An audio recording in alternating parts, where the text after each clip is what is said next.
How to use Snapchat Plus Ghost Trials or Location History. Hello everyone, welcome to this channel. I'm here to help you out today. So without any delay, let's get started.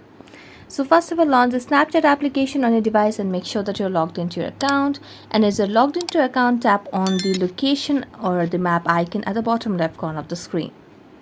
So tap on the gear icon at the top right corner over here, and here you can see the ghost mode. So it's been enabled, which means that your friends cannot see your location. So if you toggle off this option, what you can do is you can choose to share your location with your friends or with your friends except some of the other people. So or you can also share it with only certain friends in Snap map, and you'll be able to see the location that your friends have shared with you, and you'll be able to see their bitmoji and where they are now. So you can also choose to share a live locations and so on.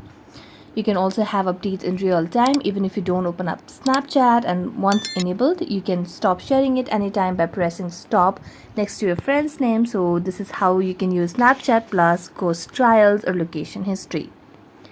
So that's it. Thank you so much for watching this video. See you next time.